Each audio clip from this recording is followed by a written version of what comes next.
The Pinball Network is online. Launching. Pinball Party. Isn't this nice? Beautiful day at the park. You having fun? Yeah. Good. Sorry, it's been so hectic and busy with music and work and the podcast and everything. It's nice to just get away. Whoa, man, you're going high. You like that swing, huh? Man, yeah. Yeah, this is great. Thanks, Dad. Don't call me Dad. Eat shit. Oh, Meph, look. I think you made a friend. Hi there. Hey, How are you? not too shabby. Wow, you're really good at swinging. Thanks. What's your name? Meth. Meth? Yeah. That's a weird name. Fuck you, kid. Yeah, fuck you, kid. Get the fuck out of here. What the... Yeah, your kid sucks shit.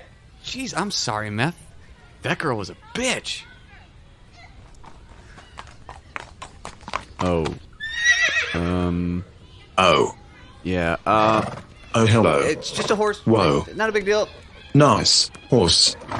Don't do it. Look at the mane. We're in a park. Oh, yeah. Put your hand back. Yeah. No. Hey. Yeah. Stop. Matt, Yeah. You can't fucking do that in yeah. the park, man. Yeah. Fuck. I'm going to oil. Jesus Christ. Yeah, cops are coming. Let's go. I'm spent. I bet.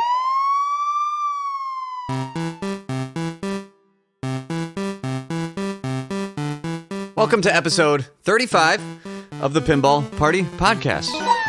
I'm your host, Jason, and I'm going to say something clever like smash my like button. I don't fucking know.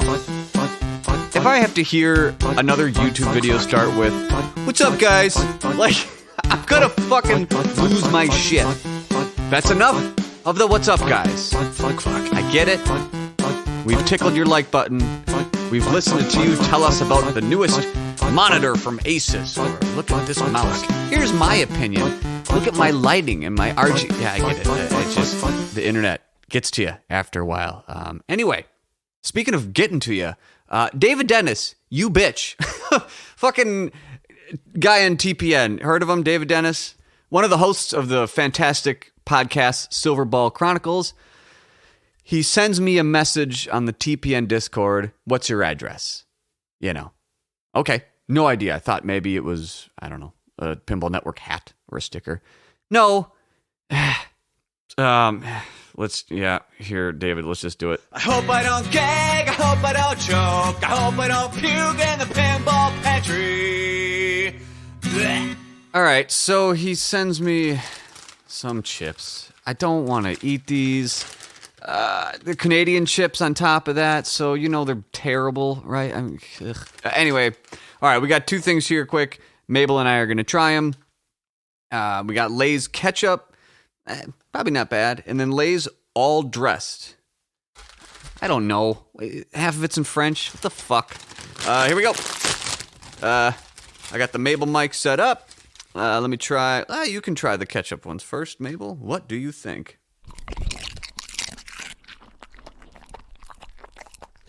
To be honest, she doesn't look super pleased. But she wants to try it again. What do you think? Her tail's wagging. Medium wag. Let's see how they taste. Not bad. Not bad, man. They kind of just taste like... Actually, pretty good. Holy shit, man. These Lay's ketchup. You know what it reminds me of? At like a picnic. Hot dogs, you got plain Lay's potato chips out of the, the white bag that the cheap parents buy. And then it like falls into the ketchup that's on your plate from like dipping your hot dog or hamburger. Not bad, man. Not bad at all. Thank you. Those will actually be used. Not a waste of money, but I assume they are expired, so I will get sick. All right, Lay's all dressed. Here we go. Pop them shits open. It's got a picture of a tomato and a fucking onion. And okay, maybe it's just like a... Mabel, you want to go first? That's a big fucking chip.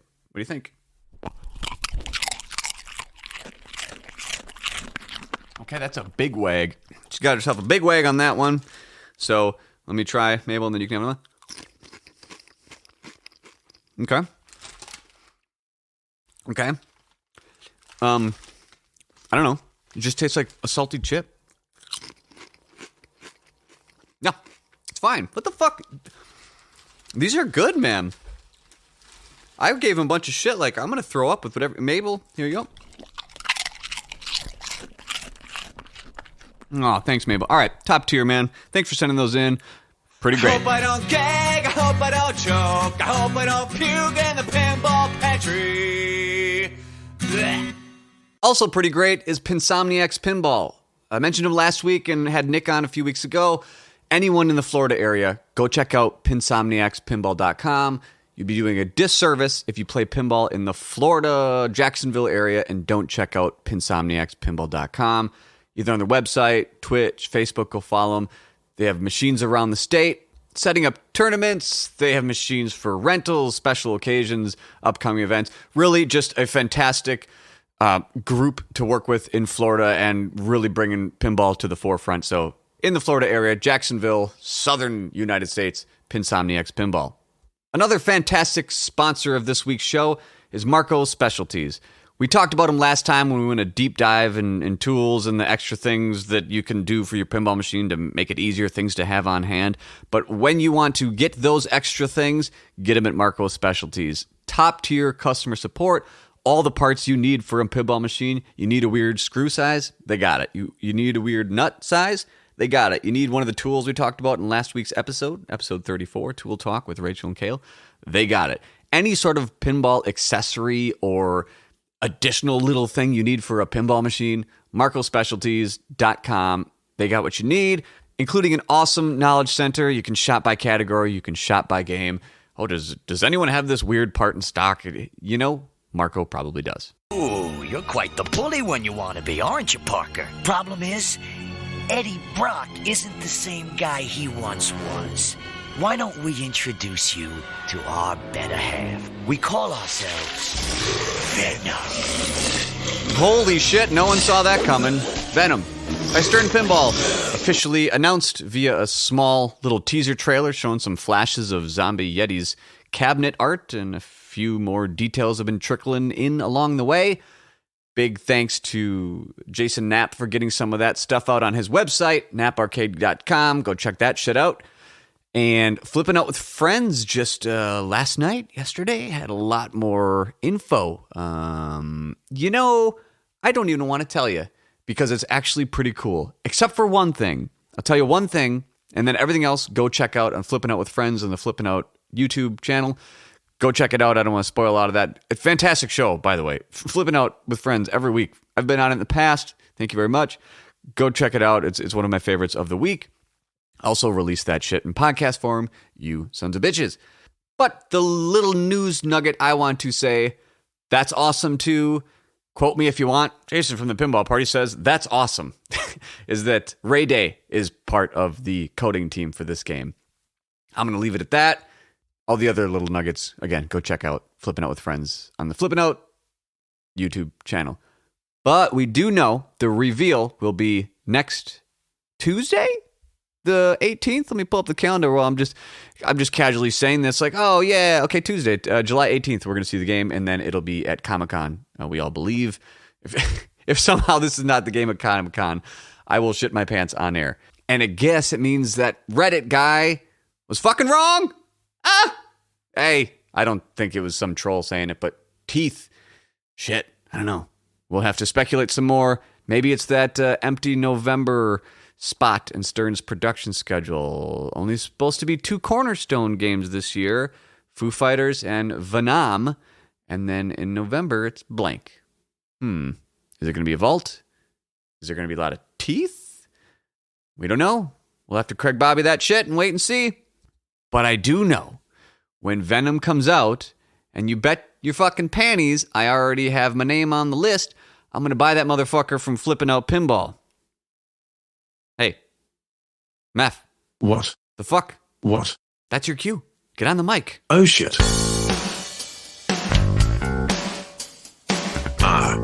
Yeah. Oh yeah. When I buy my pinball shit, I buy from Flippin' Out. From Topper's Art Blade Premiums, I've got it figured out. Flippin' Out. Yeah. Figured out. Oh yeah. When I think of pinball, I think Flippin' Out. Oh yeah. Flippin' Out. Yeah. Figured out. Oh When I buy, I buy from flipping out. Oh yeah. I can't blame him. He's probably still spent, as he says. Oh yeah. Jesus. But yeah, Flipping Out Pinball. Go buy your new games from there, and even used games. They take in used games for trade and sell them later at fantastic prices. I don't know how the fuck he does it. His used prices are better than most bottom-of-the-barrel used prices, and I buy and sell a lot of used games. Not to flip them. Again, fuck those people. But really, I don't know how you do it. Zach at flippingoutpinball.com. Send him a text at like 2 a.m. That's when he prefers. Or Facebook. Greg, fantastic support. Nicole, super responsive. Every time I have a question, it's answered within seconds, if not minutes. And I can't say the same for other distributors. Flip It Out Pinball. Go get you some venom. I spent some time at Lit Pinball yesterday and played some pinball machines. And believe it or not, that's somewhat rare for me recently because I live in a ghost town of pinball unless I buy them or play them at a friend's house. But I played Bond 60th for the first time, and I was very excited because I've heard nothing but great things. I stepped up, I played. By ball 2, I was bored as shit. Yeah. That was kind of my, like, well, okay. I was expecting to be wowed by it, not necessarily because of the price, which is insane, but Keith Elwin, nothing against that or anyone. It's just kind of not my thing. I didn't really jive with it. Yeah, and so I didn't force myself. Like, well, I'm not going to just because it's so expensive and it's supposed to be, that's it. After one game, I was kind of done. Yeah, and I played a little bit of Stranger Things Premium just for the shits, because that's what you do. Still a great game. Hope they vault that. Hope that's the November thing. Teeth? Maybe? Played some more Godzilla Premium. Heard of Godzilla? Anyone? Guess what? Godzilla is great. I played it, so that game lasted about 6 hours. By the done with it, I, like Meth, was spent. I didn't really feel the need to go back to it. But reason I kind of bring this up is for me personally, in that like hour and a half, 2 hours that I spent going from game to game to game, the star of the show was Turtles? Yeah, it was Turtles. Stern's TMNT, LE specifically, I guess. I don't know how much of a difference that made.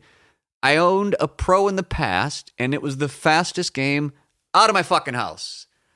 I did not like it. I love Turtles.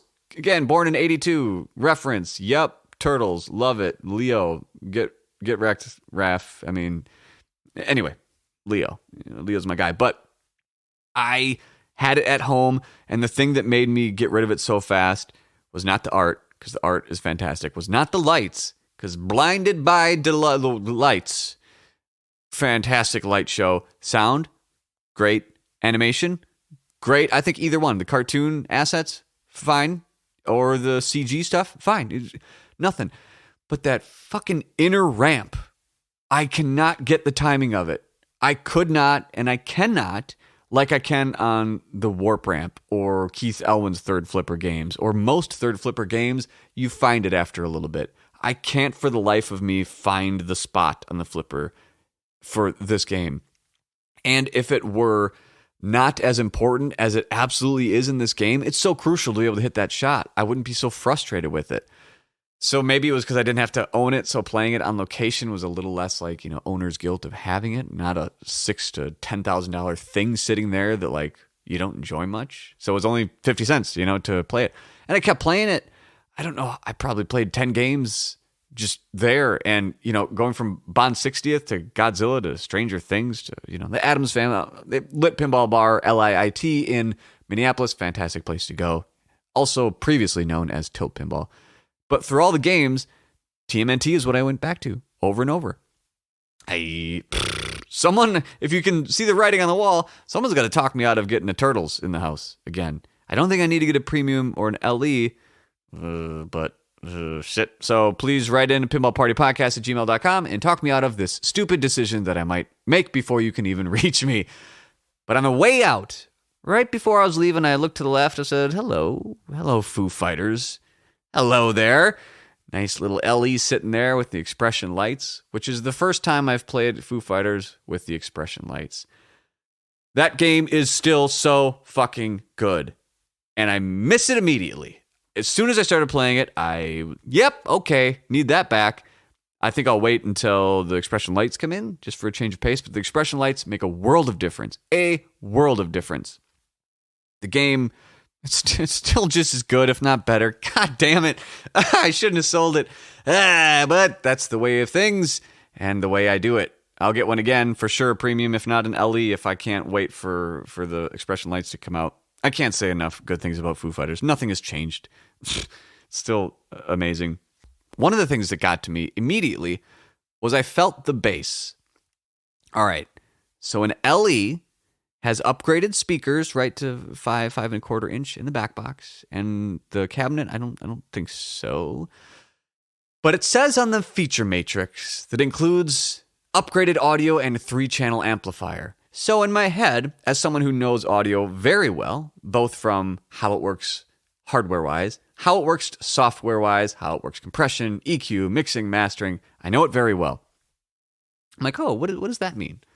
3-channel amplifier. 3 separate channels amplifier with active crossovers. They have the little crossovers in the software, but are you measuring them shits? Before I go on, please, I would love to talk to whoever at Stern handles the hardware and the audio of there. Let's talk about it. Let's deep dive. I would really like to get to know your balls and your audible balls. Stern, please. I say this to Stern because Jersey Jack, they have that shit figured out for audio. Figured out. Stern is great, but again, the point is on the LE, I noticed the bass a lot more. And I'm not saying, oh yeah, just add a woofer. Yeah, I know how subwoofers work. I get it. But I was hearing the bass from the back box, the mid bass. Now, what do you mean by mid bass? What I'm specifically talking about is about 80 to 120 hertz.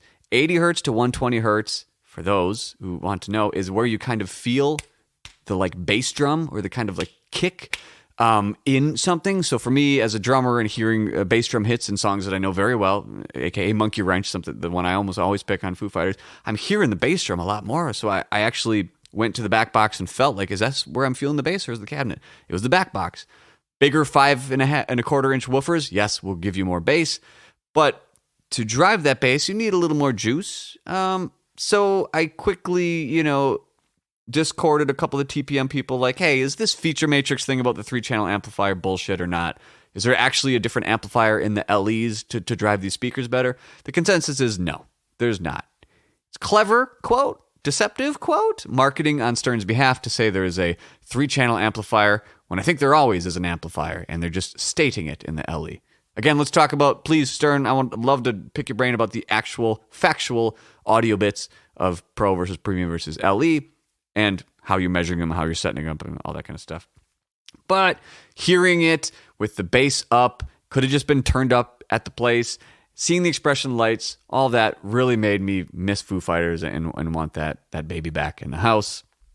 When I came home immediately and told Zach, Neon Dale Zach, bass player in the band, also a sound engineer, told him the same thing. He's like, oh yeah, okay, well then we should buy one, right? And I'm like, yeah, dude, but his idea is like, all right, we'll buy one, and then we're going to set up some Genelec 8050s. We're going to get the audio into those.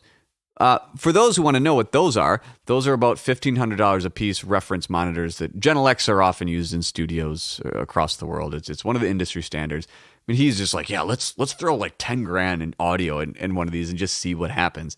But if the audio output of it is shit, it won't matter. Garbage in, garbage out.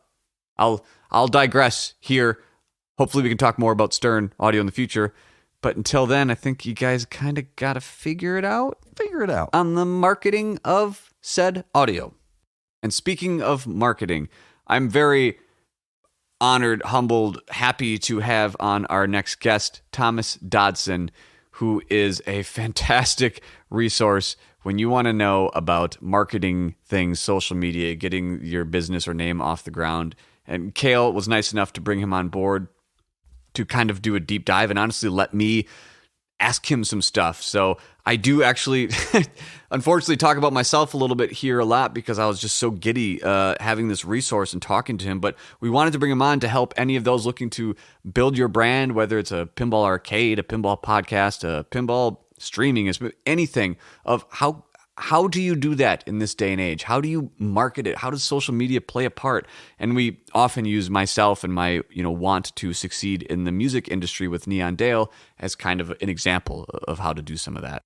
And even further, in the show notes, we are going to put a link to the company that he works at, Brand Builders, and you can click it and get a free 1-hour call to kind of just start figuring this stuff out. You'll see what I mean soon when you hear what I'm asking him and the the information that they can provide, which is pretty, I'll say, priceless to me or someone in that state looking to grow. But yeah, so check the show notes for the free brand call link. Call them, talk to them, see if it's worth your time. Spoiler, it is, and I'm going to be using this going forward as well. So I'm not going to edit this because we kind of go all over the place. Yes, there is pinball talk. He is a pinball fan himself, but we go all from marketing Electric Bat to marketing Neon Dale to how advice for all of you out there listening. But so without further ado, I'm just going to jam the conversation right in the middle of it, and let's get going. So Cale and Thomas. So what are you doing in Nashville? Born and raised, or just? No, I actually grew up with Cale in South Carolina. So I've bounced around quite a bit. So I was in television news for about a decade, and some migratory business. You work your way up in market size. And so got out of South Carolina, hit the West Coast, Seattle, California, and came here in 2019 to be closer to family and closer to work. And what is work technically? I am the data director for Brand Builders Group. We are a personal branding strategy firm. You're exactly the guy I need to talk to, and not even about everything that we're here to talk about. Everything we're not here to talk about. Man, let me just tell you. So I just came from. So I'm a musician, longtime musician, sound engineer, all that kind of shit, and I work at a software company. I'm a sales engineer, manager, whatever. Tech sales pays really good, golden handcuffs, if you will. I'm 40. I'm way better at music and audio than I am at, well, I fake my way through my job very well, and I'm very tenured, so it's so fucking hard to get fired or anything. But I'm, over the last 2 years, finally like, all right, I got to get out of this. I can't do this anymore. I can, but I don't want to. I'd rather make a third of what I make now and do what I like. So when you're like, oh, I'm in Nashville studio, like you can see my basement is similar, just not to the... Of like, I went to, not to make this about me, but I want your all of your advice and your opinion and all sorts of shit. 2 years ago, I was like, I want to record an album, but without any influence of the rest of the band, because the late teens, early 20s thing for me was, you play in a band, it's like 3 girlfriends, it's all like making other people happy. I've always been a songwriter at heart and very good at it, and when I don't have influence of others and that bullshit, I excel at it, or like either with like-minded ilk or people that take it seriously. But so I do this just for my own thing. I want to go to a studio and pay thousands and thousands of dollars, make it sound great and all that. And it was a 2-week, 11-hour day recording thing. Turned out great. It's awesome. It's out there. And then started accidentally forming a band out of it because people started hearing and saying, I want to be a part of this. And when I posted something on Upwork, someone from Nashville reached out like, what the fuck, what's your band touring and all this, what's the name? Like, there's no band, it's me. Nice. And enough objective feedback that I was like, I gotta fucking do this. So the last year has been these people like, oh, cool, we're in a band, but like you're doing everything, you write all the songs, you pay for everything, you do everything, and like, yeah, we love it. Like, of course you fucking do. And so the last 6 months, I started this podcast out of boredom of like, fuck it, I'm just going to start this podcast. And then I was like, I'll just use my own audio and I'll use our own music to fill it with shit. And I'll write jingles here and I'll write all this catchy stuff. And then, started meeting crazy shit in the pinball industry. And then got on the Pinball Network, met Cale. That's the only people in the pinball industry, by the way, just so we're clear. So, yes. Okay. Including all. So, to the moral of the story is 2 weeks ago I had kind of like a come to Jesus moment with the band of like, yo, I don't know how to do things like half-ass, so kind of like put up or shut up here. We need to either take this seriously because like this is what I'm doing. I'm possibly going to take a sabbatical from work to constantly like give me 6 months, or even like with my wife, because I love her to death, full support of like, what if I just quit? Like, you know, you have enough money to do that stupid kind of thing and take the safety net out from under me. And like, I know if I have the pressure, I can do it and stuff like that. So I've been like just branching out into all these audio things and doing things. And we're now at the point of like these people trying to, you know, in the band, like, oh, let's do this. Let's do a little there. Let's take it half serious. Like, no, we need to start like paying people that know what the fuck they're doing to help. We, you know, not that we need to pay everyone to be a brand manager and we don't need the art itself is not the problem. It's the like the industry and doing the right things. Like, all right, well, no one wants to do social media. We're like, well, guess what? We fucking have to every day, and we have to take it seriously. Okay, well, then you do it. Like, God damn it. So when Cale's like, well, bro, I'm bringing on this is my buddy Thomas. He's like, go check out his shit. I'm like, what the fuck? He's like, yeah, he knows all this stuff. And I want to talk about your TED Talk that he sent me, a totally random, different subject. But Sure. man, so many fucking questions I have to like, what the fuck should I do? And I should probably pay you money to answer that question. But that, you know, that's where I'm at. Right on, dude. That's awesome, man. It's a big step. You know, it's scary to take that Yes. leap. You know, it's really scary. If you've got security and you've got a good paying job and you're not working your fingers to the bone, that's pretty comfortable. You know, it's tough to get out of that comfort spot. So kudos to you for even thinking, well, it pays the bills. Yeah. You know, you can sleep at night. Something to be said for that. But then you die. And it's like, oh, cool. I paid my bills. I bought pinball machines. I made a pinball podcast. Who gives a shit? And I'm dead. Yeah. Not to be morbid, but, you know, I want to kind of look back and be like, I actually, the thing that failed, I mean, like, give it 100 and 200% and do all the right things and fail versus like, well, half-ass it. You know what I mean? Absolutely, man. Well, let's get into it. I mean, I want to dissect this. Put this frog up on the table like we did in middle school. Well, let's get into a little history of it, like how you ended up here. Thomas and I grew up together. We went to high school together. We used to play pinball all the time at a substation. Substation 2 was where there were some pinball machines, and that's where we play all the time. Addams Family, Twilight Zone, that era. Then after that, we had to get into the real world. And we both, around the same time, really got into social media. You know, we used to, you know, we were like some of the first people on Twitter. We would, hey, this is how you use this. We would bounce ideas off of each other. We learned little tricks on Instagram that you can't use anymore to really build accounts. And that was a lot of fun. Like I remember Thomas would, I just learned this new trick. You have to call me right now. You know, using hashtags to kind of hack things.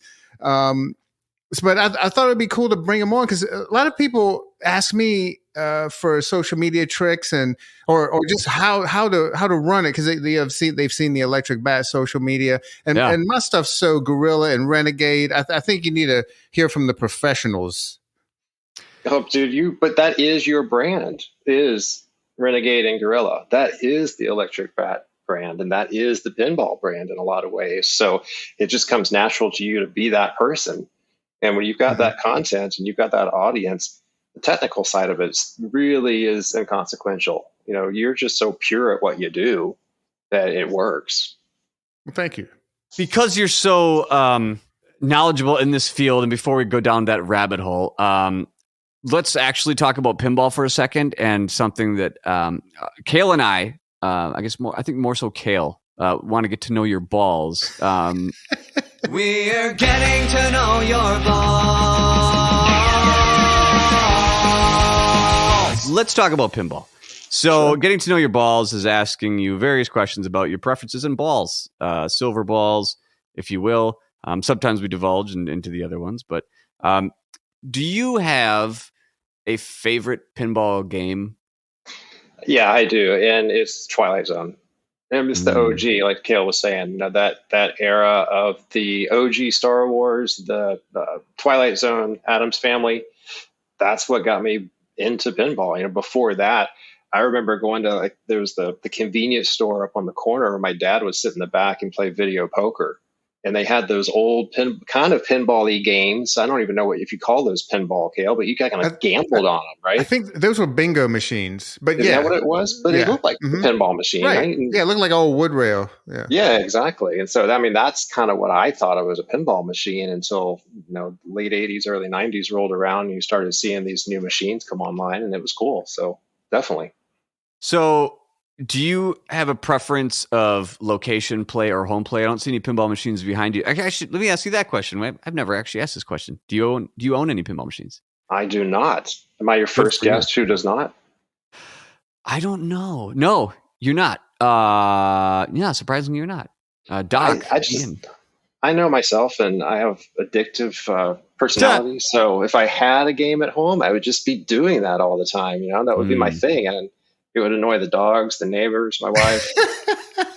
I have been trying to talk Thomas and his wife into getting a machine for years.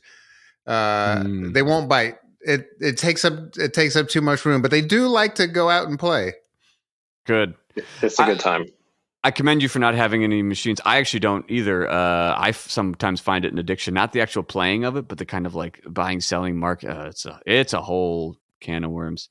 What is your biggest fear in life? Not pinball related.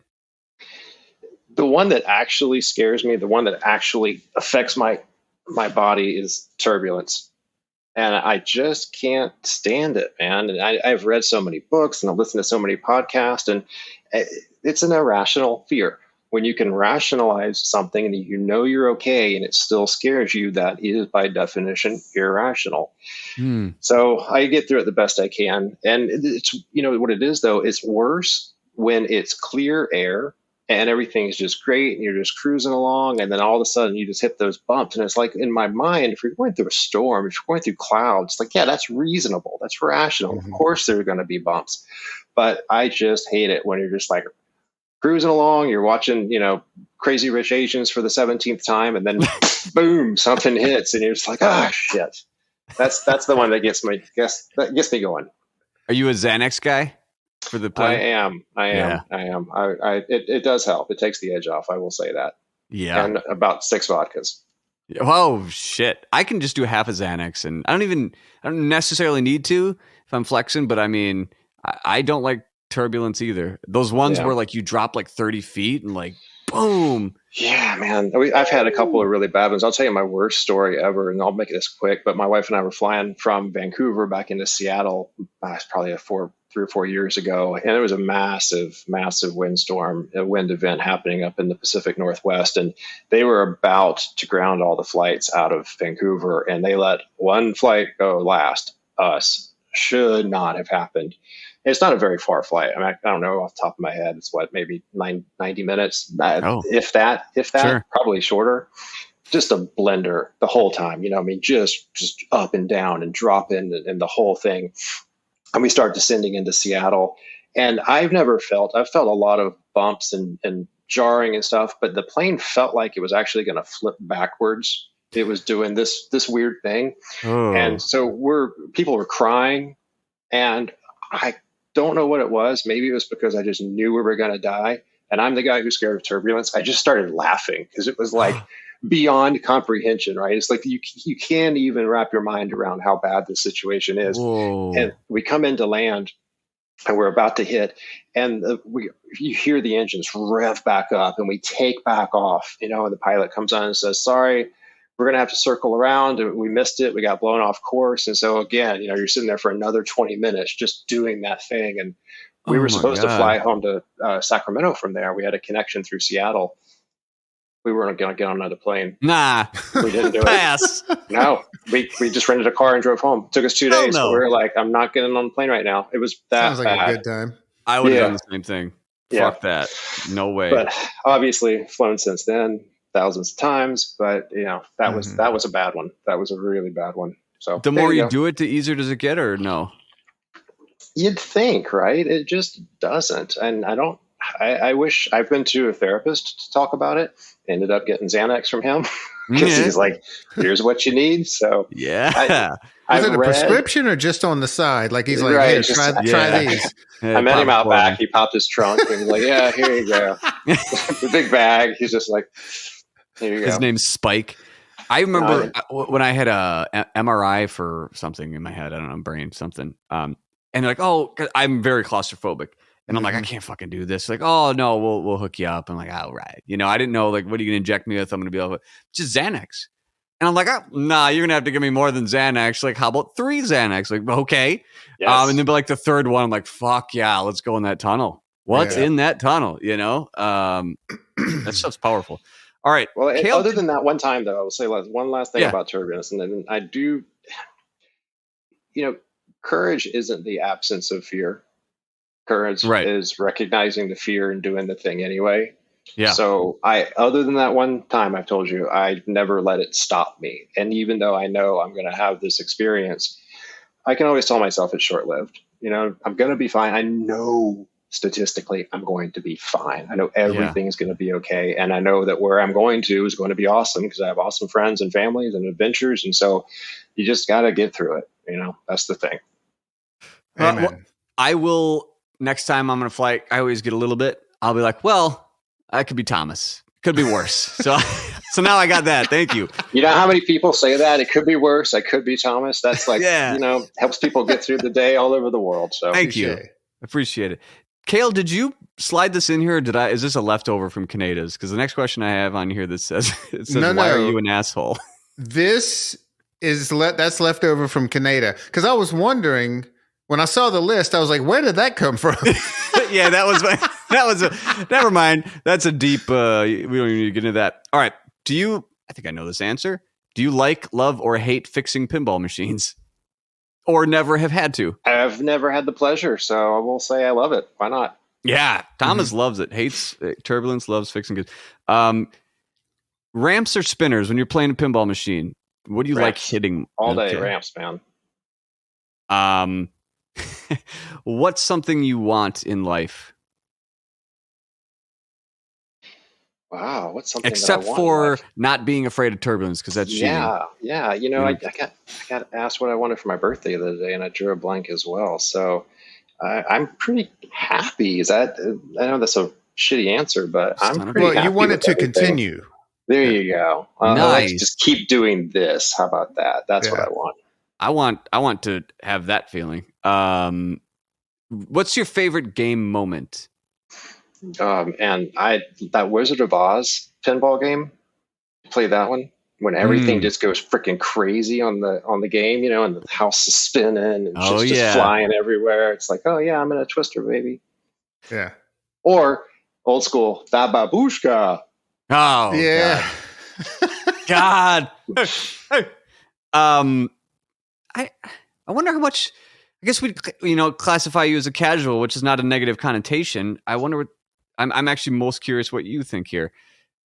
Do you think the gameplay is more important or the theme of the game? Like, if there's a Star Wars game and the game sucks, which is the case, or you've never heard of it and the game's awesome. It's got to be the gameplay, 1,000%. Because I was so excited to play the Game of Thrones game as a huge fan, and I think it just sucks ass. So, yeah, I've actually never played it. I've wanted to. It's too dark. It doesn't. Wow. I don't know. You've never played Game of Thrones? No, unbelievable. It sucks, man. I should send you one. I think we have a couple of them. Yeah, toss me one. You have the Pro, right? Without the upper playfield, or what? Yeah, the Pro. Yeah, and kind of like Black Knight, it's just a better game especially for tournament play. That's what I've heard. Do you like Game of Thrones, Cale? No, I don't. But I have to practice it because you do end up getting it in tournaments. But no, it's not. I wouldn't own it. Yeah. Correct me if I'm wrong, as someone who's never played it, it's very much like the shots are satisfying, but it's all points and multipliers. Is that right? Yeah. Okay. Mm-hmm. All right. Well, it has so much promise, so much potential, because there's a fan of Game of Thrones and you're so excited about getting to pick your house and all the things. And it's just, it's such a letdown. It was such a letdown. So yeah, what is it a letdown to you, Thomas? Aside from you mentioned dark, just it didn't draw you, or Yeah, it just wasn't fun. The digital display is like hella old school too, right? Kind of like dot matrix stuff. It's it just does not. There's so many cool new things happening, and with pinball, you guys know this better than I do for sure. But it just seemed antiquated. It seemed like this game came out 15 years before it actually did. huh? Yeah. So does that still affect your willingness to go up to a game, aside from like the ones Addams Family, Twilight Zone, the old school? Like if it's that older school DMD look, or how would you call it, like you're more interested in like the newer, flashy, big screen, or? I just asked Cale which one I should play. I'll just send him video from really from arcade. does. Be like, hey man, check this out. Which one? He's like, go Foo Fighters on it now. It's like, all right. Yeah. Recently, he was sending me video from Pins Mechanical in Nashville. He's like, "What should I play?" And is there a Foo Fighters? Because you probably haven't played that one yet. You need to check that one out. What did you think about Foo Fighters? That's pretty rad, dude. I liked it a lot. I've gotten into them recently on my running playlist, so it was a good connection. Do you have a favorite song or two of Foo Fighters that you toss on your running list? Hero always gets me going. Ah, Yeah, that's a good one. It's got a good driving beat. yeah.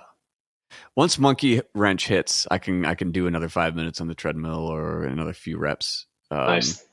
Or That's when I need DMX to dig deep and moments like that. So I've recently been back into Tupac for that. Like when I need like, or Eminem, just get angry or whatever, just get through it. I slept like 3 hours last night, literally, and I've been doing 2-a-days the last few weeks.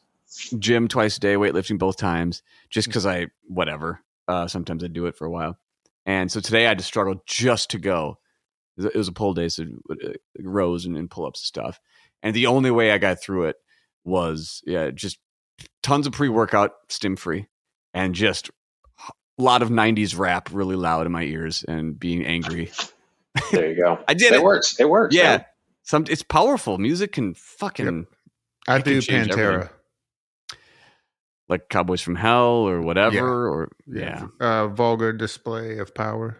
Oh, man. It's because you're in that power train, Cale. That's You're up there doing the monster lifts. You got the chain around your neck, and you're doing got the tire, the semi-tire. There's no lifting. Yeah. I'm just grappling. Grappling to You're, what? you're lifting on top of that, aren't you? Not as much as I was, man, because I'm just grappling so much, like every day. If I put lifting on top of it at my age, I'm just going to break myself down. Just like ligaments and healing and all that, or yeah, I'll start getting sick and shit. like you'll like overtraining sick. Yeah. When you did do weights, are you a weight guy, Thomas, or a runner, or a fitness, or what's your all I of do it? both. Yeah. Okay.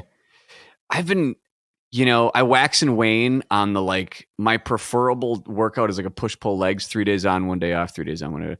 And then I'll slip into these things where like it's usually when it's like, all right, I probably got to take a week off or deload a little bit, where like I have to just drag myself there and the weight goes down, the reps go down or whatever. And like I'll just go in and I'll do like 3 sets of 3 heavy ass shit. And I think that's actually what would work for me. But when you get used to the lifestyle of working out, like when I don't go, I don't know, like I'm not depressed, but like I'm not nearly myself if I don't go to the gym anymore. Where it used to be cigarettes and all that. That would do it for 20 years. Yeah. But now it's, do you feel that like if you don't go? Totally, man. You feel like you're missing something. It's mental, it's physical, it's emotional. Yeah. It's all of it. And when you get so used to it and then you see other people that could actually benefit from it, but it's so hard, like you have to want to do it and like change that lifestyle. But when you know like that answer, it works 100% of the time, all the time. But like, it's a bitch. You got to go in when you don't want to, when you do want to. Yep. All right. Do you have a least favorite pinball machine game that you've played? I mean, I'll just go back to Game of Thrones. What the hell? Let's burn that thing down. Yeah, fuck that game. In particular. You guys are not. Thomas probably doesn't know this, but that designer, Steve Ritchie, was toward the end of his Stern run was kind of known for just like phoning shit in. especially with like Led Zeppelin, right? Oof. But I mean, you can even go back to like roller games. I mean, he admitted to roller games is right here next to me. I mean, he admitted that they just kind of lost interest and stopped designing on that. So I think it's kind of like his thing, his MO. Well, that bodes well for the next game from JJP then. Yeah. Maybe he'll give a shit. Right? Is there my personal favorite Steve Ritchie game is Star Trek. Is there a better one? Which one? Oh, yeah. The Stern's newer. Yeah, that's a awesome game. Yeah. And it kind of sucks right now because we're having some issues with ours, so we had to take it out of the arcade, and I'm missing it. That's a banger. Pro, yeah. Yeah. I think my close second is Black Knight Sword of Rage, probably. Yeah, that's a fun one. Son of a bitch. Not Star Wars. Damn. No, and that sucks, man. Man. Which Star Wars? There's a bunch of them out there, aren't there? So he did the Stern one, which is the most recent one. Yeah, I mean, I'm sure you've seen it at Pins Mechanical. And then there's a comic book version, which is the coolest looking one, but same gameplay. It's fun. We used to have it. I fell in love with it because for a while it was the only game we had in the lobby at Marco Specialties, and so we used to play the shit out of it. But I wouldn't want to own it. I did. Yeah. Don't. Last question: is there a game that you played that you were surprised you liked? Yeah, I mean, back to the Wizard of Oz, and to your kind of ties into your question of theme and gameplay. I mean, like Wizard of Oz, come on, it's going to be a silly game, right? It's like Dorothy and shit, and Dorothy and shit. So, I want to call the episode Dorothy and shit. Yeah, can you throw shit? Is that good for my brand? Let me ask brand guy. I think so. As long as you're genuine.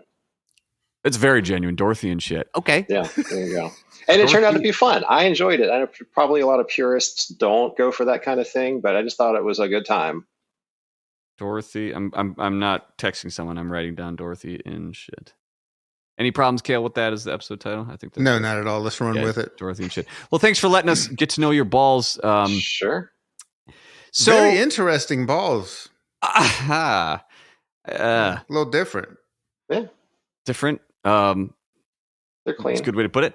The reason Cale wanted to bring you on, and I love the idea of that. There's so many people, I mean, myself included, either breaking into the what do you even fucking call this world nowadays? It's just the online mess of what the fuck is happening. That's exactly the title of my TED Talk. So yeah. Yeah. Oh shit. The online mess of what the fuck is. Yes. Can we talk about your TED Talk? The one that, I don't know if you have more than one, but the one that Cale sent me. This is a whiplash conversation. Absolutely. Back and forth. Okay. I think it's like 5 to 7 minutes long, right? Somewhat shorter for a TED Talk from my experience. What they call it. TEDx Talk. Oh, is that what the X means, shorter? He gonna give it to you. Fuck. I like that. It hit home. I listened to it. Was it yesterday or when I texted Cale back? Because he sent it and I was like, oh shit, a guy who did a TED Talk. Fucking hey, I mean, props. Nice flex and all that. And that's awesome. And then when I watched it, watched it and listened to it at the gym, it's like shit. Because for anyone, what's the title of it? Well, I have a program called Above the Fray that I've transitioned into the online parent. But that's really what it's all about, is just trying to get parents engaged with their kids' digital lives. And I don't think my daughter would.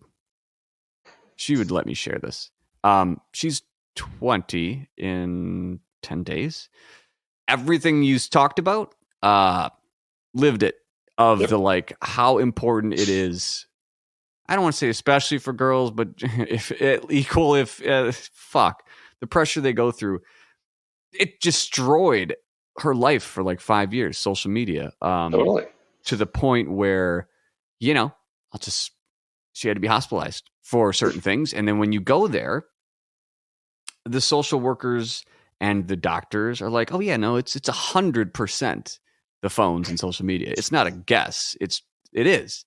And like, it as a parent, and you do what you can to mitigate it. You do what you can to, but you have no, like the point you made in the TED Talk of like, remember what it was like for, I'm 40. I think you're a little older, of like in the, 80s, 90s to grow up without this, and then you merged into the internet, became part of your life, and you kind of subconsciously, responsibly knew the difference.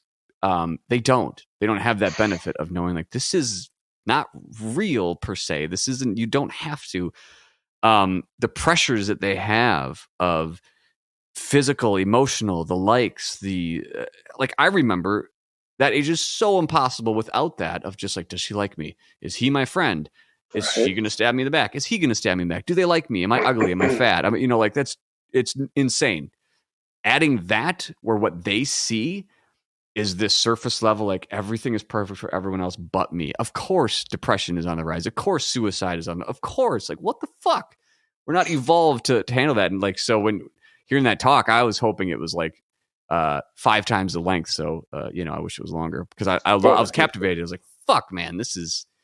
The people who have been in the trenches, man, you get it. Thank you. You understand. And it took this long. It wasn't until just a couple of months ago that the Surgeon General raised a red flag about what's happening. It wasn't until even know that this happened. year. Yeah. So right now there are several bills that are working their way through Congress where they're trying to get the social media companies to take some culpability for some of this stuff that's going on in California. Always progressive California. They're suing the shit out of the social media platforms for a lot of different things. It's happening all over Europe. It's happening all over the country here on a state level. You've got states that are moving to keep kids off of social media until a certain age. I think Utah was the first one that passed that. I mean, you have to be 13 period. And that's always been kind of the unwritten rule. But now you've got to be 13 period to be on any of the platforms. And so it's finally feels like people are paying attention and taking this stuff seriously after years and years and years of people like me just screaming into the void about all of this stuff. And it's been so frustrating because, like you said, man, it's so freaking obvious. So freaking obvious. And it was just so easy not to pay attention to it. And I'm glad that it's finally getting some attention. We're not there yet, but it's starting to. So hopefully in the next year or so, we're going to see some real action happen. And it's not just about keeping kids off of social media. It's about understanding the parent's role in the whole thing. And we weren't taught that. We don't know what the hell we're doing either. So helping parents parent online, just like you parent offline. You have all these things that you do for your kids to keep them safe in the physical world. All these things all day, every day. We just want to keep them fed. We want to keep a roof over their head. We want to keep them safe. And for some reason, they pick up these freaking devices. We just don't give a shit. And we need to have that same level of responsibility to parent our kids in front of these devices as they're at the mall. We know, where your kids are. You know whose car they're getting into. You know where they're spending the night. You know who their friends are. That's like a thing that all of our parents knew. Why don't we know that about what's happening when our kids are online? Where's the disconnect? So I could do hours on this, but you can. we can park that one. But it's a lot, man. It's a lot. I spent years studying it. I've spent years talking to experts up and down, and it's as bad as you can imagine. And I've been all over the country, and I've spoken at schools and churches and community groups. And everywhere I go, I hear these freaking horror stories, man. And they're all unique and they're all the same. Yeah, every single day, I am thankful that, I mean, definitely Thomas and I mean, we were adults when there was no internet and cell phone. I mean, so, we got to see these drastic changes and changes in people and everything. And I'm so thankful I did not grow up with the internet and phones. I don't think I'd be here. I really don't. I mean, I think I would have been one of the people that succumbed to the pressures, and I felt it had a lot of what we call teenage angst, a lot of things that happened. But all of the things that happened to me and to you, Cale, when we were growing up, they played out in a safe space. They played out in our homes and in our schools and our neighborhoods and our church and around where people typically cared for us. People typically wanted us to succeed and support us. And so everything that happened, good or bad, we still were surrounded by some sort of a support network. And all of those things still happen to kids today. And they play out on this global stage where people don't give a shit. And I am just so thankful that I didn't have that experience, because I can't imagine what it would be like. I really can't. Right. And I guess, something that really always bugs me, because I am sensitive to how dangerous this stuff is, and how much information we're pushing out there. But we both use it for business, right? We both use it to promote what we do. And we do you ever feel like, I don't know, sometimes I'm like, oh, I'm doing too much of this. It really doesn't matter. All I'm doing is pushing out this funny meme that brings people to like the account for an arcade. But there's an end goal there. I mean, there's an end goal with all of that, right? I mean, you got to think about what's your business model. Your business model. You own an arcade, and you're trying to get people to come in and put quarters in machines. Like, that's your business model. So how do you do that? You raise awareness.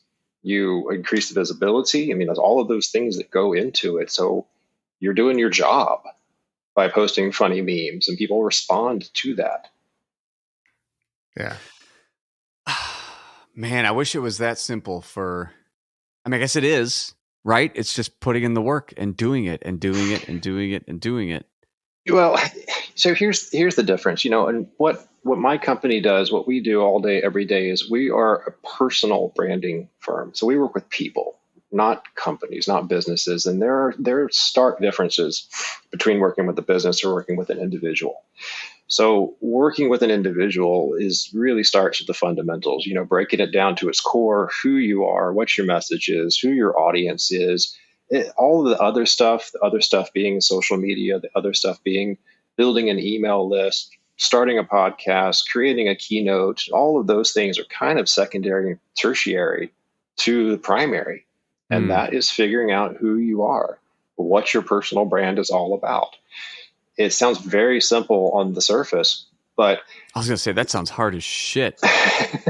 For real. Well, there's a thing, right? We all have this FOMO. We all feel like we're missing out because we're seeing other people do this, and right. They've got all these followers and they got all this engagement, and we all want to rush in and start immediately posting, and we get these ideas, and it's like, oh, I'm going to do this, and the first thing we think of is, oh, I need to go create an Instagram account, or I need to go create a Facebook page, and there's so many things that need to happen in order for you to need those things, that you really got to get straight with who you are and what your brand is. I remember when earlier this year, so the music, I say the band I'm in is Neon Dale. I always I hesitate to say it 'cause it's like, I don't know if it's the band or if it's me or whatever. Anyway, I'm just going to, why I struggle with what you're saying of identifying the core, what is it? I remember talking to Cale on the phone a few months ago. I was like, yo, man, you probably remember this. I'm willing to pay someone. I don't know what the fuck to do. I don't, whatever. And he just didn't have time. He's like, hey, it was respectful. I probably can't do you justice, even if you pay me right now. I'm just so busy. So I paid someone locally and someone who does marketing at a tech company. So it wasn't really a square peg in a round hole, but it was at least enough someone who knew I do this professionally for the company.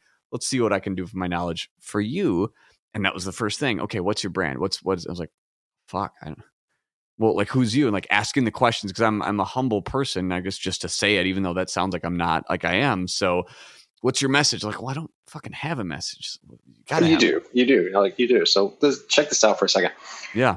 Everybody that we work with, and we work with a lot of people. We have, I think, just saw on the call, we have 695 active clients on our roster right now. And these are people from all different walks of life, all around the world, who we call them mission-driven messengers. They have a calling on their heart to share a message with the world. And whatever that message is, we try to help them define it and amplify it. And the person that you are typically, and this isn't always true, but the person you're typically best positioned to help is your former self. Typically, the person that you can reach is your former self.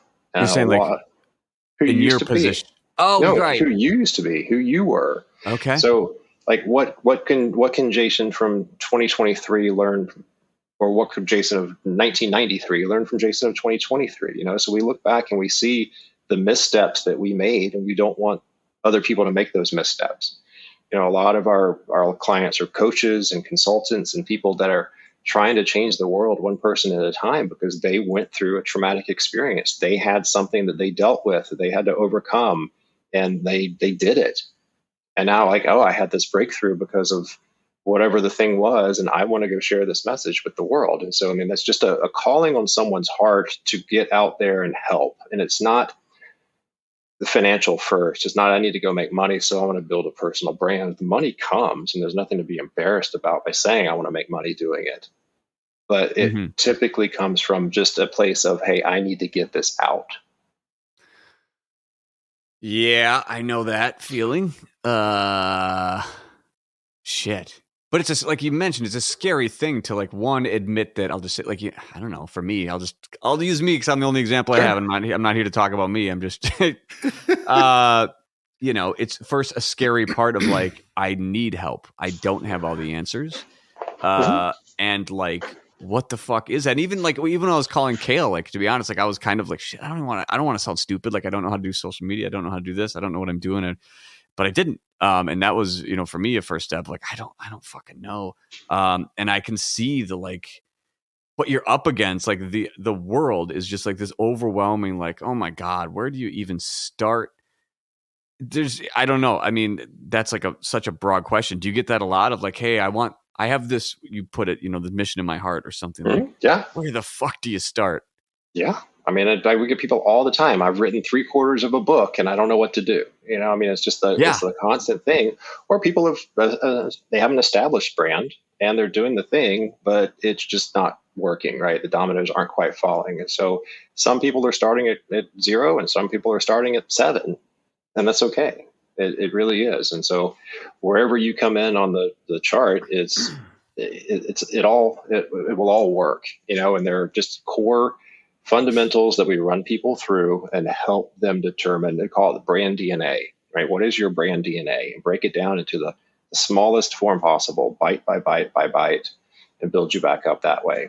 And once you get through that, then you can start getting to creating content. You can do books and podcasts, social, email, so all you're that saying stuff. Before all that is the, I mean, you mentioned the brand or the mission statement, kind of. I mean, so many words. Is that? Yeah, and we call it brand positioning statement. Okay. Your one word problem. Like, okay, let's just put you on the freaking table. What would you say your one word problem that you help solve is? What's the one word, if you had to put it into a word? What problem can you solve for the world? I guess it's like I don't have like a product. It's weird. Like, is it a product? Is it? Maybe you can help me. You are the product. Okay. Help me with this word of what of sure. My need. Writing catchy songs is kind of intuitive to me, but why? Like, that doesn't mean like I can jump rope. That doesn't mean I just want to jump rope as a professional. Like, whatever. It's something I'm good at. But for me, like, some to your talk, that age, 13 to 15 is so, like, music was so powerful, and it remains to me. We talk about working out, how powerful it can be, how like it can change your mental state. It helped me through a lot of shit, like it does a lot of people at that age, and realizing like, oh, I can do that too. And you hear some of the music industry or some of it, like it's bullshit music. It's just like whatever, it's manufactured, it's whatever. But like there is that subset of music that actually helps people. And I'm not trying to like help people with my music, but why not? It's like, because then it's like, I'm not a doctor. I'm not like like, oh, my music will help you save, but that's what my humbleness, whatever you want to call it. Like, it doesn't feel genuine because I'm not really like if I'm playing a show or if I'm writing a song, I'm not thinking, all right, at the end of the day, I'm going to help some kid who's going through some tough shit. Usually lyrically it's about struggles or things like that. But a lot of times the lyrics are, I don't know how to, well, you're kind of helping people sell their products. I mean, those jingles you make are like second to none. Thank you. But it's the thing. I kind of like, I'm not doing it specifically for them because I care that their business gets better. Well, are you solely focused on becoming a musician in the traditional sense? I mean, is that what you want to do, is just be a musician? And I don't mean just be a musician, because that's an amazing endeavor, but is that the sole focus, is I want to be a musician. I want to get paid to make music and Yes. all that good stuff. That's the closest I can say is paid to make music. Is it, do I have to be the front man on at Madison Square Garden? No, that'd be cool. I don't have to be. Would I be, like, to your point, very wealthy, as in just like good at, like, I'm happy, money isn't a problem. Writing music for someone else, they can take, sure. If my 9 to 5 is I get up, I work out, but then when I come back, I'm creating stuff. That's it. You know, I don't have to be the person in front. I can be. All right. Well, let's look at it a little differently then. Who are you creating it for? It's me and other people at the same time. Sure. And the trap is that, you know, there's not one book that everybody should read or one album everyone should listen to. It's you can't just say, oh, everyone's my audience, you know. And one of the exercises that we go through in Brand DNA is identifying your ideal avatar and breaking it down to a very granular level of who is the person that I am trying to reach. And we can go as far as to naming that person. We can go as far as to getting into the psychographic and demographic characteristics of that person.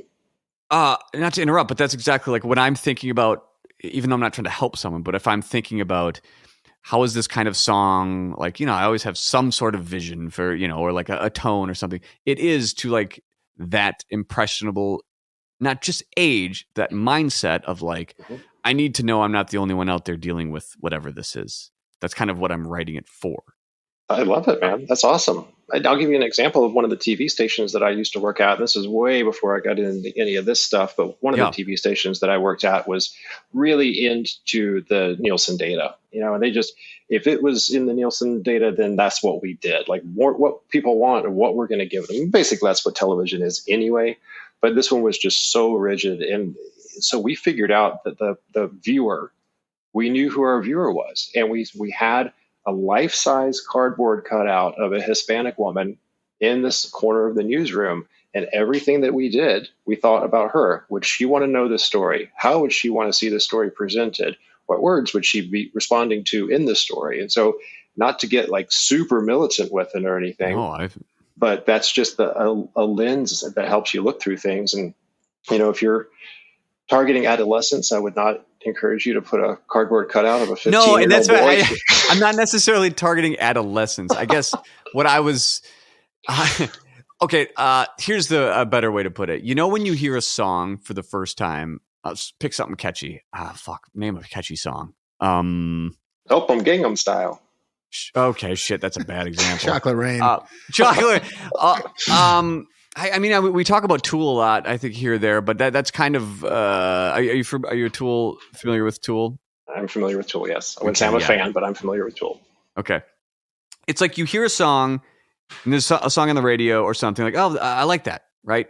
But my goal is the type of song where, like, then you hear it a few times, like, oh, this is one of my favorite songs. So then at that point, you start actively listening to the song. You listen to all the parts, you listen to the lyrics, and then you're like, oh, this is one of, you know, my songs. It becomes a personal thing. And I'm more in that vein as opposed to, here's this one little fluffy song. It doesn't mean shit. The lyrics are about nothing. It's nothing. The music is just there. It doesn't mean anything. It's just this thing and it's gone. I'm more in like, I want it to mean something to someone. Not that I have to be the one to do it, but for me, movies or listening to songs help my mind slow down from just being always just fucking on it. So it's like, you know, an audible story or something that someone can really get invested in. Instead of like for an adolescent. Yeah. No, so how do I get that into one word? There's no wrong answer here, you know, and if it's like you mentioned someone's going through something, they're struggling with something, you know, whatever that is, it could be mental, emotional. I mean, that's what comes to mind for me is that you're in that space of wanting to move people to action, whether that's, you know, make them feel a certain way, make them do a certain thing.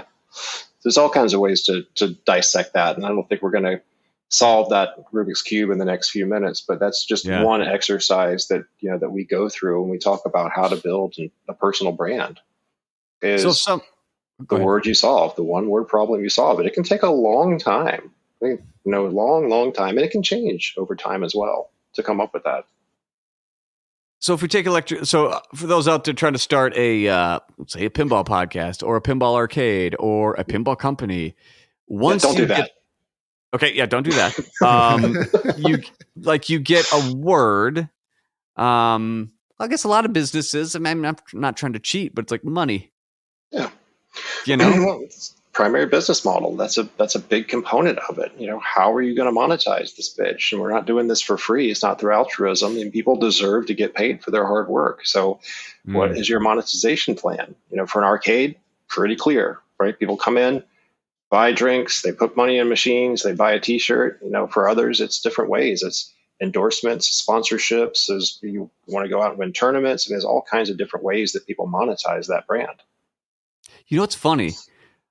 Clowns, because you're like you're pinball adjacent, and I've found Stern's mission statement / branding recently, what they talk about, interesting. What do you think Stern's one word or mission, whatever brand, I forget what you call it. What do you think it is? I don't have a clue. I mean, I guess they serve the pinball community. They create the machines, the portals through which people play. I don't know. They position themselves as a lifestyle brand. Yeah. I don't see how that connects. Oh, do you? You don't think this is freaking Cale's lifestyle? I mean, pinball's the man's life. So I'd say it's a lifestyle. I've seen the people who come into the arcade. Yeah. It's a lot of them's lifestyle. Cale, do you know what I mean? Do you think that's what they're meaning when they say when I first heard that, it was like a few years back, and they started coming out with all of the apparel and cool art and hiring cool artists that were not actually doing stuff on the pinball machines, just creating marketing materials for them. At first I was like, whoa, what is this? Because it seems weird. It seems like Ford trying to become a lifestyle brand. Which, I mean, they very much are. Kind of are. Very much. But it works. And I think because you're kind of in a pinball location desert somewhat, you don't see it. I mean, we see it, every day, people coming in with all their Stern swag. Really? Yeah. Well, that's because they win it at your tournaments. They do. We do give away that good Stern swag, and I appreciate Stern for hooking us up with all that stuff. Wait, every time you say swag, I think of swag in high school. Pot with a lot of seeds, the popcorn in the bowl. It tastes like shit. I don't care. I'm smoking it anyway because that's all I got. Yeah. Keep going. South Carolina's finest. Yeah. Yes. Brick weed. And they also like to represent tournaments they've played. You see a lot of in-disc T-shirts and other stuff. I mean, it might be something like District 82, but yeah, it can very much be a lifestyle. I mean, people wake up and look at Pinside. What are the latest rumors? What's the news? What's coming out? Yeah. But I know it sounds weird at first, but it very much is. I mean, have you been to a tournament, Jason? Like a big tournament? No, I don't play tournaments. Yeah. Okay, what's that one in California that we went to a couple California times? Extreme. I took Thomas and his friends, and was Isla with us? One time, she did it. One time, she didn't come back. That's Thomas's wife. Oh, okay. Yeah, man. If you see that thing, that was a huge show, and I blew their minds. I think you were in Sacramento at the time, right? And I'm like, look, I'm at San Jose. I've got passes for you. You have to come see. This is the most amazing thing. If you have never been to a pinball and arcade convention, they're awesome. Bring a newbie there if you want to blow their minds, because Thomas and his whole crew is like, I cannot believe this is something we've been missing. It was awesome. It was fantastic. We had a blast, absolute blast. We lost a few friends along the way, but it was fun. We'll find them. We'll find them again one day. They're still like bouncing around the conference room at the Sheraton, but we'll get them. Yep. That was a good time. And to the point, lifestyle. The people that were there, a lot of them traveled many, many, many miles and hours to get there. And you can tell they're excited to be amongst their community. People vibe with their tribe, and for pinball people, that's a lot of them, that's their tribe. So it is a lifestyle. I applaud Stern. I mean, there's other pinball companies, not to discount their success, but they're aiming high at least. And I guess if they were to say, "Oh, we just want to make,"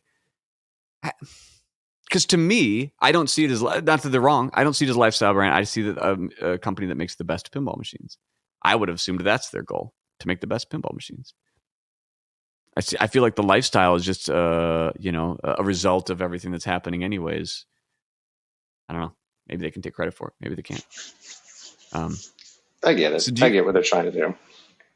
Does Electric Bat have a single word branding? Do you guys have your own like mission statement that you, Rachel, like revolve everything around your compass? I don't.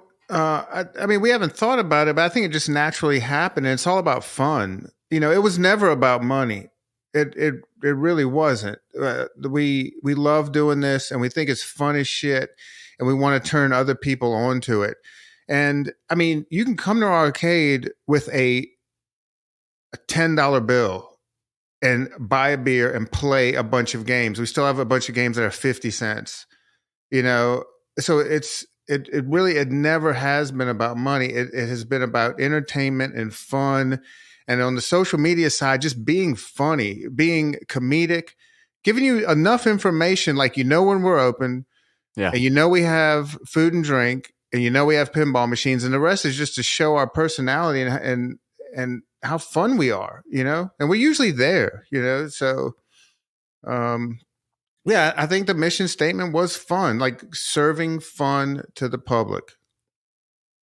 That you do bodes a well great for job. pinball. Yeah. You do a great job. And it didn't hurt that your social media prowess was top tier starting this, or was Rachel, like when Rachel kind of started this? Rachel started this, and if you do a deep dive into the Electric Bat Instagram, you can see when I took over. She's not into social media. She would rather stay home, but I'm out there. I want to talk. I want to meet as many people as I can.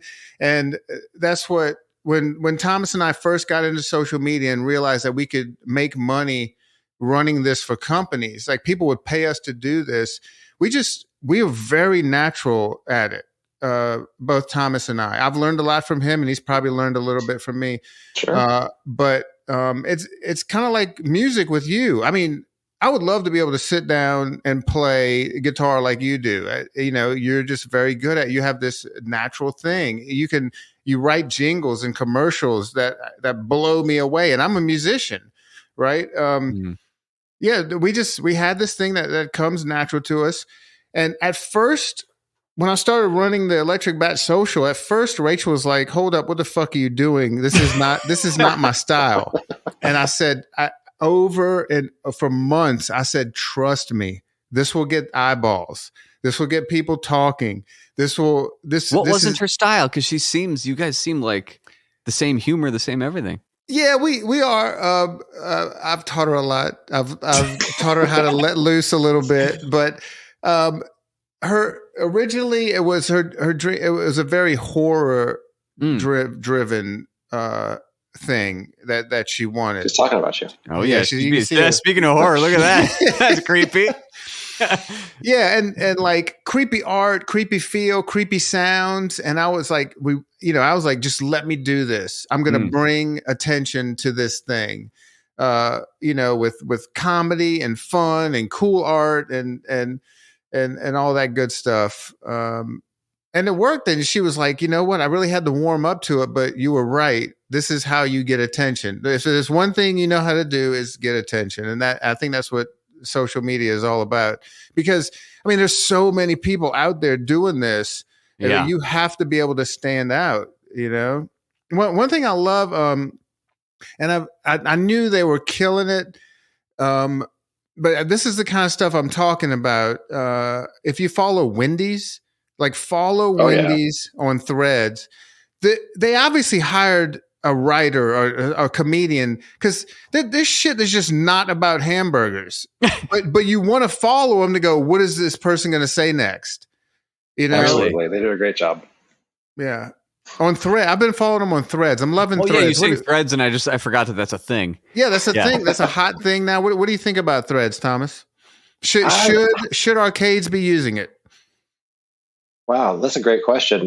Depends on how the whole platform goes, I say. I mean, grab your handles now, lock it in, but I'm still kind of figuring it out myself. And they got to fix a few things, right? They got to fix the feeds where you can follow who you want to follow and all the things still, but it'll get there. It'll get there. I think you guys are just doing a bang up job. And it's another thing we talk about when we talk about social media. Platforms matter because content matters, and not all content translates to all platforms. You know, if you're going to open a women's clothing boutique, you got to be on Instagram, right? It's a visual thing that you're showing every day. Does Twitter matter? Not as much, you know, but if you're an accountant, what are you doing on Instagram? What are you showing? You showing a calculator all day? No, you need to be over on LinkedIn. So that's where your people are. So that's an exercise as well. One of the things that Cale learned and I learned really early on was that, again, struggling with that FOMO is I need to be everywhere. I need to be on all these platforms. I got to be on Facebook and Twitter and Instagram and now Threads and Pinterest and Tumblr and all these places that we were trying to post and conquer. And it just doesn't work. You can't. We're not an army. We're people. The messages are different. The content's different on each one of those platforms. So back in the day when people were trying to post to Facebook and have it shoot out to this thing and that thing and this thing and that thing, it just was like, no, come on. That's not how it works either. Mm-hmm. So it's a really long answer to your question, Cale, but I think time will tell for Threads and who's going to rise to the surface on that one. So I'd just wait and see if I was an arcade, because you guys are visual. You know, you're going to kill it on Instagram. You just are. So this is, tell me your opinion on this. This is what I tell people who ask me, you know, they're starting an arcade or they have an arcade and they want a social media presence. I tell them Facebook, Instagram, YouTube. That's the things you want to focus on. You know, for obvious, I mean, Facebook, you know, I know people are like, oh, it's just the olds, but hey, that's where your old school pinball fans are going to be. That's like a directory. Always post, have a audience there. Instagram for the obvious reasons. It's popular. It's fun. And then YouTube, super important for pinball, because if you're doing pinball, you should be streaming, even though we don't do as much as we used to. And then put your old streams on there. And then YouTube Shorts are very important right now because unlike TikTok, YouTube Shorts are searchable. They're indexable by Google, right? Right. Yeah. Are they? Yeah. So let me ask you selfishly from my perspective then. Again, like if the shotgun approach is not the way to do it these days, music, what are the main platforms? Well, I'll let Cale answer that one. I mean, I have a couple of ideas, but what would you say first, Cale?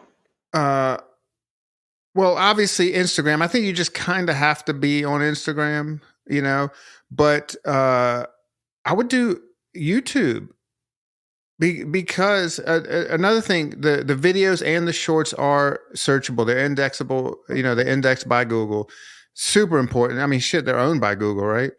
Or ABC or whatever they're calling themselves these days. Alphabet. Speaking of, Alphabet, they have these cars driving around my neighborhood with no drivers. Do you have that problem? What? Not yet. Man, No. they look weird. Yeah. Every day driving up. Anyway, rat hole. But Man, yeah. yeah, for music, I definitely think YouTube, concentrate on YouTube and use YouTube Shorts like people are using TikTok. That's what's really cool, since you are you're an engineer, you're a producer, you're good at what you do. People like to hear they want to know how the sausage is made. How did you get this certain guitar sound? And that's what's perfect for the YouTube Shorts. Put your videos and your music on YouTube, the YouTube we know and love with the long aspect ratio, whatever. Long balls. Yeah. Yeah. Is that what You you're got getting at? long balls, Larry. Yeah. So, but like in the YouTube shorts, I would do like, hey, I found this new way to get this really killer sound, whether it's vocals, keyboards. I'm using this new distortion. That's where I would do the shorts, and those things have seemed to really take off on TikTok, like producers showing how they were able to pull off a certain effect. It's funny on YouTube to make a short, you just have to put hashtag short in the description. Isn't that right? There's not like or it was like a month ago. I'm not really sure. I haven't done any yet, but I would do it through the janky. app. Yeah. Oh, like on the phone. Yeah. Yeah, on the YouTube app on the phone, because you just hit it and you create a short. It's so lame that like the Instagram, the fractured like usage of the platforms online versus phone, like sharing to stories and stuff like that. Like you can't do it on certain platforms, which is quite lame. Yeah, I agree. I don't know why they do it that way, but yeah, you can do like the hacky inspect method and try to turn it into an iPhone, but it still doesn't show up because I think they're getting smart. I thought you were going to mention SoundCloud, Cale. You don't want to be the next SoundCloud rapper? I've never messed with SoundCloud. Same. No, Yeah, well, you also have to think, when I was a musician, when I was a touring musician, we didn't have any of this stuff. We didn't have Facebook. We didn't even have MySpace. I mean, we had a joke of a website, and it was actually, for the time, it was very nice. We had a friend design it for us, and this is back when you just had to do raw HTML. It looked really cool, and it had the scariest thing on the world that nobody would do today. It had a completely anonymous message board. Yeah. You didn't have to. You just write stuff in, and man, we had to like shut that shit down. Twitter. Yeah. Yeah, you can still go back and see it in the Wayback Machine, but yeah. So I mean, it was basically like 4chan. That was the good old days where like when the internet was first blooming and the IRC channels or the Napster world or people weren't like just pure cunts yet. They were like weird, right. And you could get in some weird stuff, but they weren't just like, oh hey, I want to see you die and be sad, like what they are now. Like, oh, your opinion is wrong, and I want you to know it, and I want you to feel sad. Kill yourself. Yeah, it seems like people were really interested in getting to know each other and connect from these long distances. Yeah. It's turned into something really screwed up. Yeah, that's what they're hoping Threads will be again, right? Isn't that what everyone keeps saying? Is that we're the softer side? We're not endorsed by the Taliban like Twitter is. So, what is Twitter these days? I've never been a user of it. I don't follow shit on social media, but it just seems like celebrities and politics. It's a troll farm. I've been off of it for over a year. God. Yeah, I don't mess with Twitter. Once Elon got involved, I was like, no, I don't want to watch this shit burn. So I just got off of it. Do you ever struggle with, not to put a struggle in your head, of like the TED Talk stuff that you talk about, but at the same time, social media is so important these days for success to a certain extent. Not if you're a doctor per se, but a lot of doctors are killing it on social media. No shit. Yeah, I mean everybody. Yeah, you got to follow the Dick Doc on TikTok. Of course, that's sounds great. If you guys are on TikTok, follow the Dick Doc on TikTok. He talks about dicks, and right. It's very interesting. Absolutely, I do recognize that. I mean, it's some oxymoron in some ways, but you have to be there. I mean, you have to have a presence these days. It just, like Cale's point earlier about putting your music on YouTube. I mean, how many stories have we heard about artists that we know now as household names that got discovered off of YouTube? I mean, there's so many people that somebody saw a song and sent it to Usher, and now we know Justin Bieber because, of a YouTube song or something like that. And you can't not have that presence to some degree. I mean, you can, but you can't. Yeah.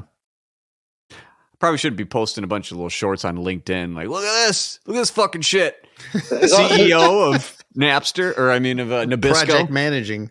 Yeah. There's also a difference between producing the content and consuming the content. It's really easy to get sucked into the abyss of consuming the content and let it consume you.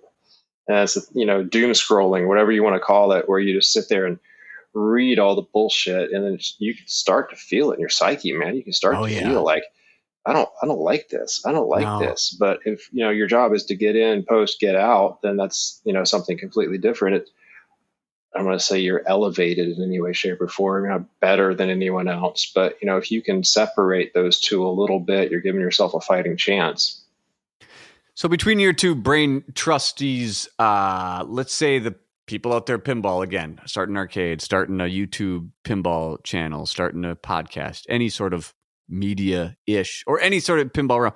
Is there a kind of general, I know it's not everything fits in this mold, but a general amount that a person, a company, someone trying to market their shit should post? Let's just use Instagram. I don't care. Is it daily, weekly, 3 times a day? Is there a general rule of thumb? It from what I found, and Thomas might have a different answer. It varies depending on you, depending on your personality. One of our friends, City Limits Barbecue, Robbie, he posts an obscene amount. Like I can't keep up with him, but he's killing it. He has more followers than I do. More engagement. I am on the school of I don't post more than once a day unless I just start feeling a little froggy. I'll do a couple more, but I basically do like post, one good post a day. Sometimes I take a break. Sometimes I'm like, you know what? I just want to back off for a little bit. People know what we're doing at this point, and I can take 2 days off. But I'll always keep like interesting shit. And I'm just talking about Instagram. I'll always keep interesting stuff in the story just to keep people, So walk me through that. You wake up, you have a protein shake, a little AG1, pre-workout, grapple some dudes, accidentally touch your dick. Yep. We'll talk about it later. I say that, but he's touching it. Then you get on your phone, you make your post. Hey, what's up, Electric Bat? We're weird. Lol, right? Yeah. And then there's your post. Then what? You're going through, I'm trying to find 5 that I go to share, post a story, or do you have X amount? What are you doing? No. So any social media expert will tell you not to do it the way I'm doing it. They will say you need to have a plan. I have zero plan. I think that's why it works, man. I agree. That's the brand. Totally. Yeah. So the only thing I need to worry about. Okay. So I need to let people know there's a tournament on Tuesday, and then we have the last Sunday of each month. We have a tournament. So that's really the only thing I'm worried about. Okay. Now I'm not even really worried about that because we're having over 100 people show up for tournaments. I could cut off Instagram right now and we'd still be crushing it. But because I put in that work, right? But I kind of wake up and go, oh, what can I do? But a lot of it is I'm just like surfing different social media accounts, and I find something funny and I go, how can I make this relatable to pinball? And then I'll do a screen grab and then maybe put something in my notes and then go, okay, so tomorrow I'll set this up. If it's really funny and I can't, Rachel's like, why can't you breathe right now? I'll be really tripping out. Thomas just sent me something. Yeah, Thomas. And that's where I get a lot of my remixes from Thomas. And if you see any AI pinball art, I get it all from Thomas. He has really gotten into making AI art. And is that where your art of your fucking is coming from? Yeah, he makes all that AI stuff of me. From him? It's fun, dude. Oh, dude, he looks so funny. I hate to cut this short, guys. I got to get across town for a board meeting. I'm on a board of a nonprofit, so I'm going to have to bug out of here in about 3 minutes. Is there any kind of wrap up we need to do? Well, could you briefly, since we have friends that listen to this that have podcasts, could you briefly talk about your podcast program? Absolutely. One of the core pieces of our content is called Podcast Power. It's one of our courses, and we figured out over years of how to create a podcast, and not just how to create a podcast, how to monetize it, what to do with it. There's so much when you talk about content creation, Jason, and how frequently people should post, whether it's blogs, podcasts, social media. It really does depend, but there are so many ways to leverage that content in so many different ways that you're not even thinking about. And I'll just give you a low hanging fruit. This is like super, super, super, super granular stuff, but it works. So we've done a podcast now. We've been talking for a while. We've been shooting the shit. There's some nuggets in here somewhere. Sure. I know we've had some good back and forth. Somebody said something. For me and you, not Cale, but I think we got something. Right, sure. Yeah. Someone said something along the way that was halfway intelligent. And there's an opportunity to grab that. And what we'll do is we'll coach people to grab a little piece of that and then pull it out as a snippet. And you're playing that little snippet on Instagram in your story. It was just like, hey, here's a highlight from the podcast, or you got a little recap, 30-second, 1 minute greatest hits that you're using to suck people in.